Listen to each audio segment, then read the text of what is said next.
Bonsoir Théopo. Bonsoir le secteur 4.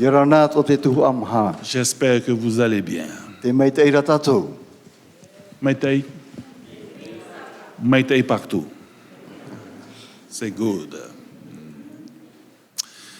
Le bonsoir également à tous ceux qui nous suivent sur le centre média adventiste. De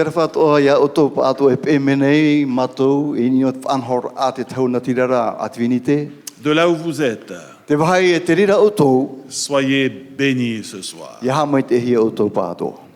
Nous entamons, frères et sœurs, notre 4e soirée. Hier soir, nous avons parcouru l'église de Smyrne.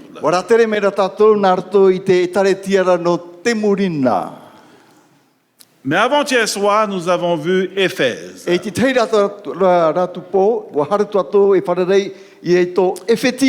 Ce soir, nous allons parler de Pergame. Sommes-nous ensemble? Nous commençons. Si vous avez votre Bible, retenons le verset 12. Apocalypse chapitre 2, verset 12. Cela concerne l'église de Pergame. Le verset 12 nous dit ceci. Écrit à l'ange de l'église de Pergame. Voici ce que dit celui qui a l'épée aiguë à 2 tranchants.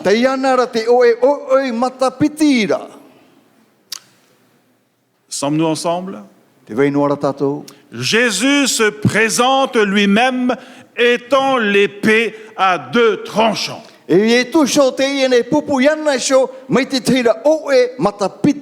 l'apôtre Paul, dans Hébreux chapitre 4, verset 12, nous dit ceci, car la parole de Dieu est vivante et efficace,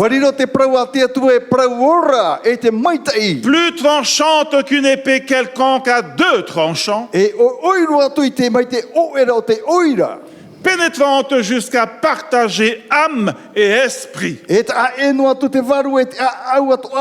jointure et moelle. Elle juge les sentiments et les pensées du cœur. Mais qu'est-ce que cela signifie? La parole de Dieu nous apporte des enseignements capables de pénétrer tout au fond de notre cœur, de discerner nos qualités, nos défauts également, et trancher sur le péché. La parole de Dieu nous parle de la vérité, de la justice, de la sainteté. On ne peut rien lui cacher. Nous pouvons cacher beaucoup de choses aux gens, aux membres de la famille, aux amis, aux pasteurs, mais non pas la parole de Dieu. Alors, l'épée vient pour apporter tout d'abord la parole de Dieu. Elle peut également se retourner contre nous. Vous me suivez? Elle nous apporte l'évangile, mais si nous l'utilisons mal, si nous utilisons la parole très mal, à des fins personnelles, elle peut se retourner contre nous. Vous me suivez? Le verset 13. Apocalypse chapitre 2, verset 13. Écoutons ce que Jésus a à dire à l'église de Pergame. Je sais où tu demeures. Je sais que là est le trône de Satan. Tu retiens mon nom. Et tu n'as pas renié ma foi. Même au jour dont il passe, mon témoin fidèle qui a été mis à mort chez vous, là où Satan a sa demeure. Comme toujours, frères et sœurs, pour comprendre la situation de l'église de Pergame, il faut comprendre la ville de Pergame. Ça va? Sommes-nous ensemble? Il faut comprendre la ville de Pergame pour comprendre l'église de Pergame.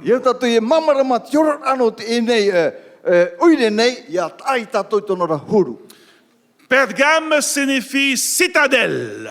C'était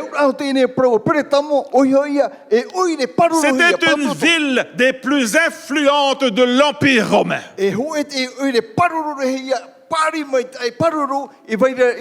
Située à 323 mètres sur une montagne.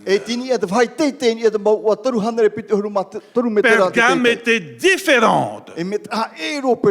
C'était également une ville, un centre politique de l'Asie mineure. Elle avait la deuxième grande bibliothèque de l'Asie mineure.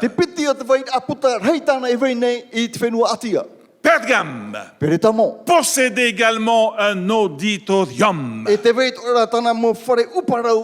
construit sur le flanc de la montagne. C'était une ville florissante. Cependant, la question se pose. Pourquoi le livre de l'Apocalypse l'appelle le lieu où Satan a sa demeure? Relisons le verset 13. Je sais où tu demeures. Je sais que là est le trône de Satan. Chers amis, la réponse se trouve dans les ruines des temples de la ville. D'une part, Pergame était une très belle ville, mais d'autre part, c'était aussi la ville la plus sombre de l'Asie mineure, la plus inquiétante de tout l'Empire romain.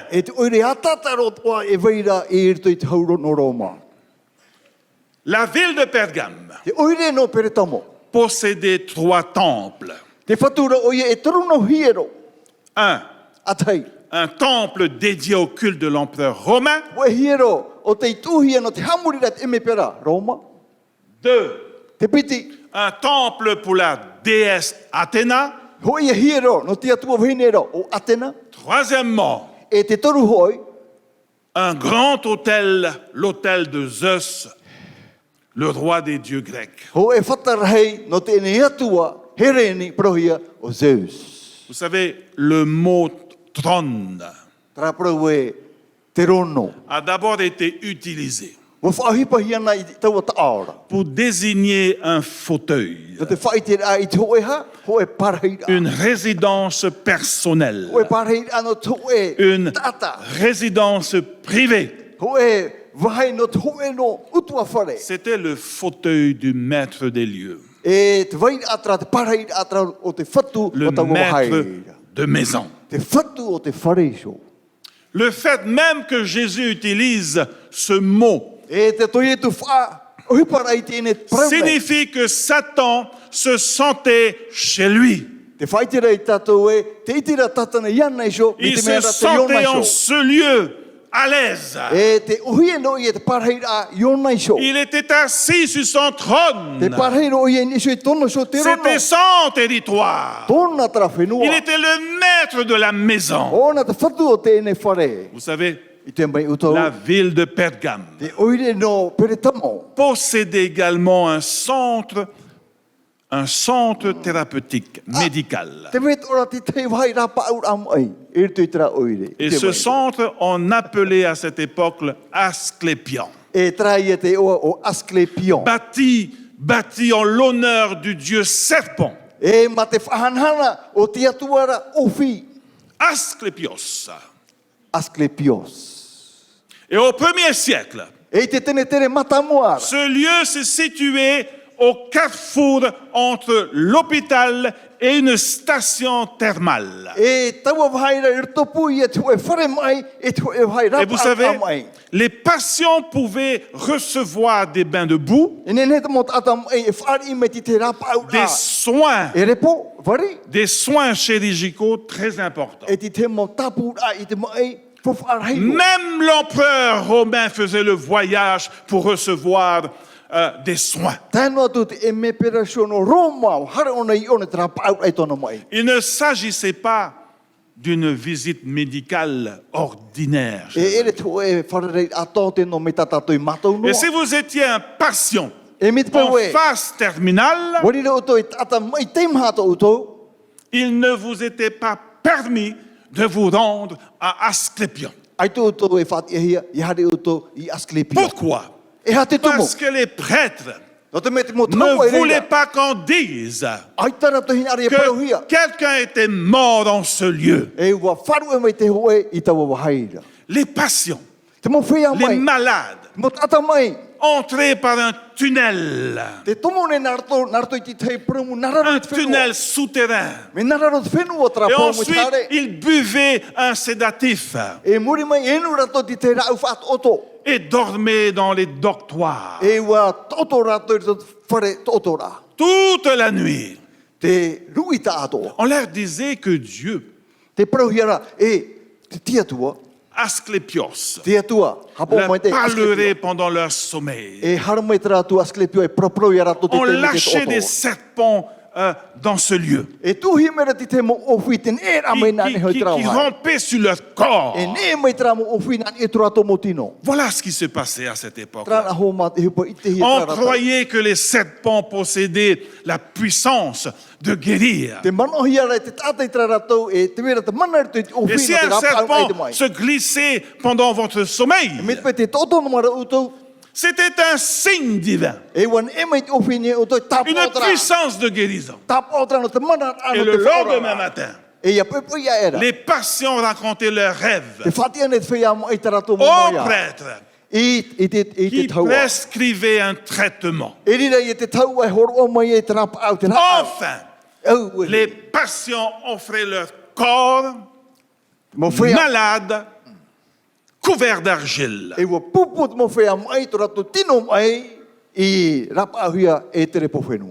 Dites-moi, chers amis, est-ce que Satan peut-il guérir les maladies?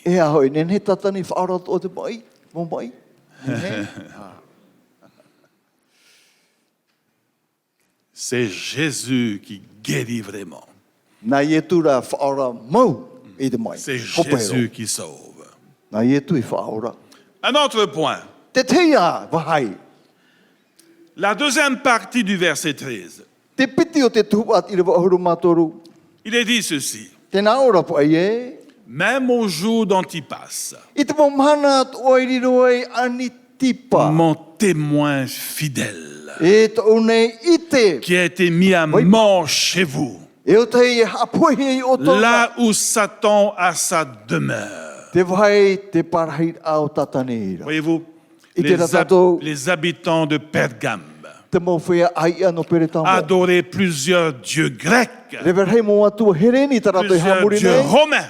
Et lorsque le christianisme arriva, les prêtres des temples païens, devinrent très agressifs envers les chrétiens. Et la plus célèbre victime, Antipas, mentionné au verset 13. Il était ancien d'église. Voyez-vous, dans le message adressé à Pergame, Jésus appela Antipas mon témoin fidèle. C'est mon témoin fidèle. Il était ancien d'église à Pergame. Il avait été consacré par l'apôtre Jean. Sa foi attira l'attention des prêtres de Asclépion, qui portait plainte auprès du gouvernement romain de Pergame. Les prêtres témoignèrent ceci, que les démons,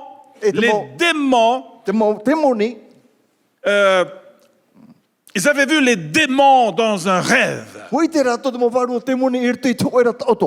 Et les démons leur dit de chasser Antipas de là. Chasser Antipas de la ville. Mais Antipas, l'ancien d'église de Pergame, vous savez, il avait tant chassé de démons que les démons et les esprits s'étaient plaints auprès des prêtres païens. Et leur demanda de le faire mourir, souffrir et mourir. Vous savez, lorsque vous chassez les démons, ils deviennent vers vous. Leur stratégie était de forcer Antipas à renier Christ en offrant du vin en sacrifice et de danser au pied de la statue de Rome. Waouh! Terrible, hein? Bien sûr, Antipas refusa. Pas question de compromettre sa foi. Vous savez, aujourd'hui, plusieurs vendent leur âme pour le diable. N'est-ce pas? Plusieurs font de compromis. Rejeter la divinité de l'empereur romain, c'est rejeter la ville de Rome. Et les membres d'église de Pergame, ils étaient mis à mort pour cela. C'est la raison pour laquelle Antipas fut condamné à mort sur l'autel de Zeus.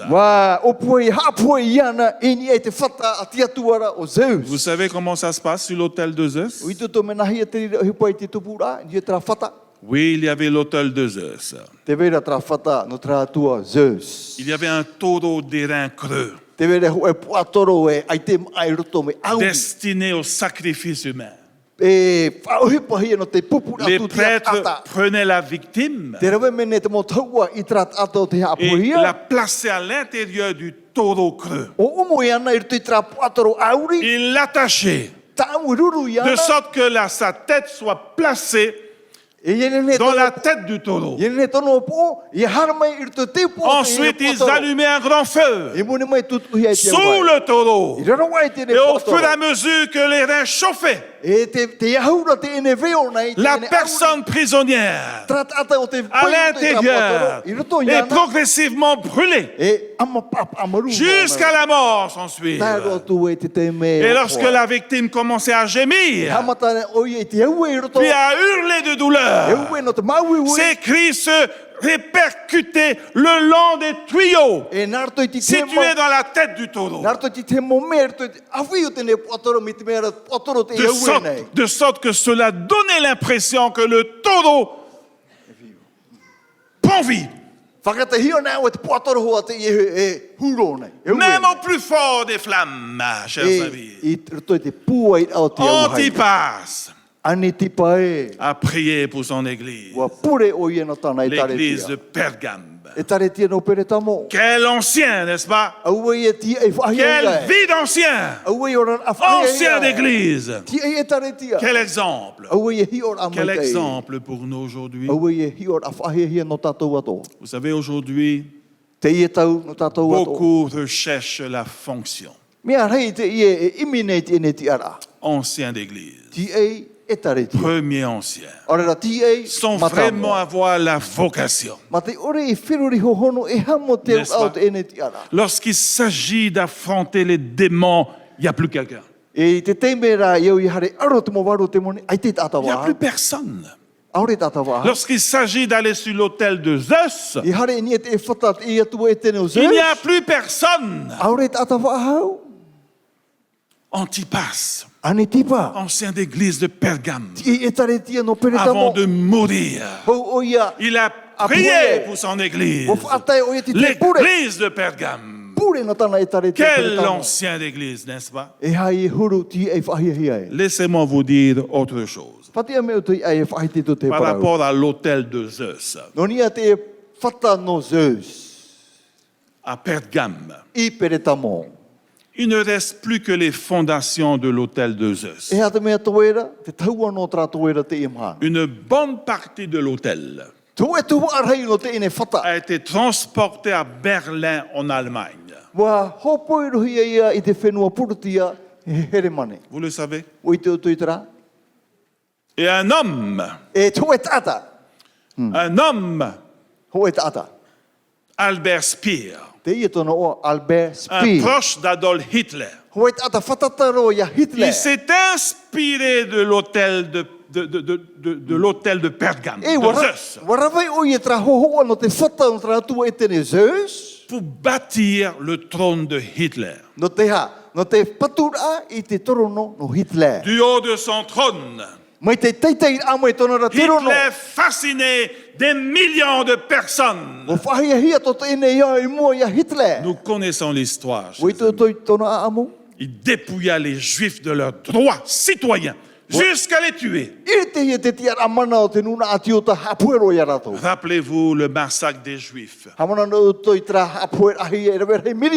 l'Holocauste. En grec, l'Holocauste signifie le sacrifice d'un animal entièrement consumé par le feu.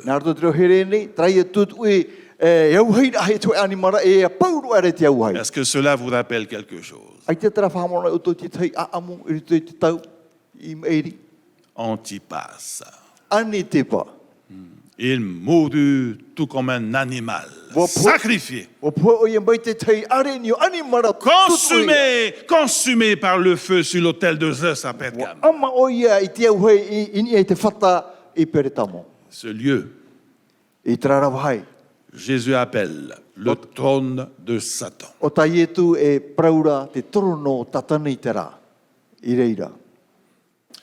L'église de Pergame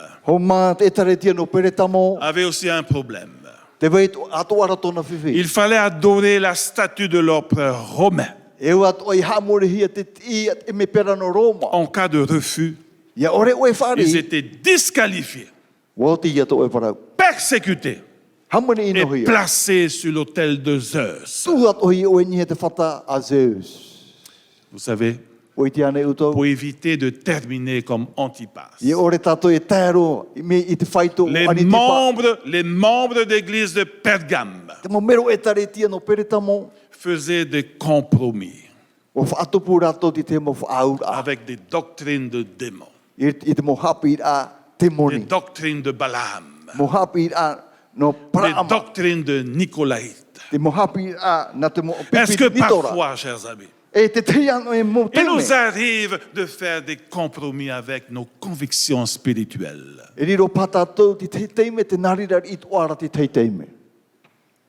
Il y a une solution, dit Jésus.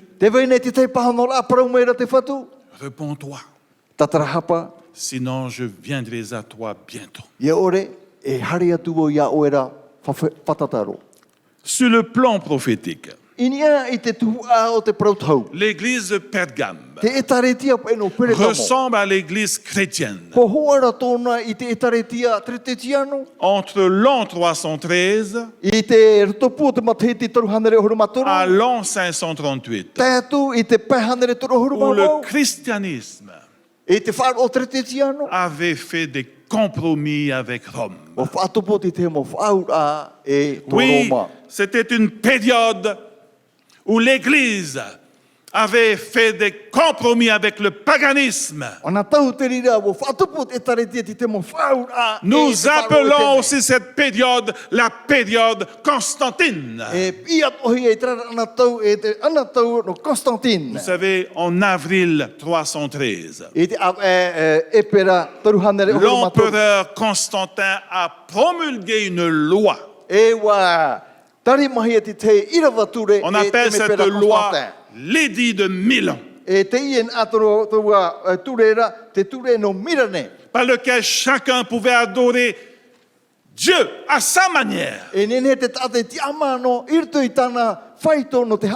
La religion a été légalisée. L'Église a accepté des fausses doctrines. Oui, chers amis, le sabbat, le 7e jour, a été remplacé par le premier jour. Des statues d'adoration dans l'église ont été bâties, placées. Et bien d'autres choses encore. On peut parler, chers amis, que le trône de Satan s'est littéralement installé dans l'église chrétienne. Jésus a dit à Pergame, je sais où tu demeures. Je sais que là est le trône de Satan. Dans l'église. Beaucoup ont bradé leur foi pour des choses non bibliques. Plusieurs ont établi un compromis avec le paganisme. Oui, pendant cette période, l'Église a bradé la foi. Sur le plan personnel, où suis-je aujourd'hui? Est-ce qu'aujourd'hui, chers amis, je me vois dans cette histoire? Vous qui nous regardez, avez-vous fait un compromis avec Zeus? Chers responsables spirituels, est-ce que vous avez fait un compromis avec Rome? Est-ce que l'exemple d'Antipas m'inspire aujourd'hui dans mes responsabilités? Est-ce qu'il m'arrive parfois de construire mon trône dans l'église? Suis-je à l'abri d'un compromis quelconque avec Asclépion? Chers amis, est-ce que le message adressé à Pergame, est-ce que ce message a du sens pour moi?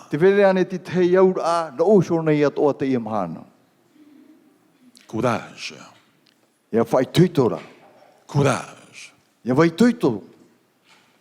Que le Seigneur vous bénisse dans votre choix. Chers amis,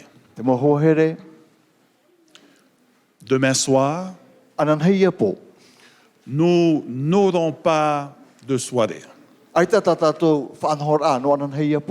Ça va? Vous qui nous suivez. Nous allons reprendre nos soirées lundi soir.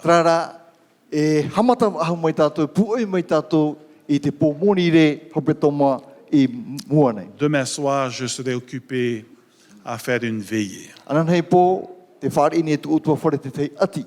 Mais vous, chers invités, je vous invite à venir à l'église Sabbat. Adorer notre Dieu créateur.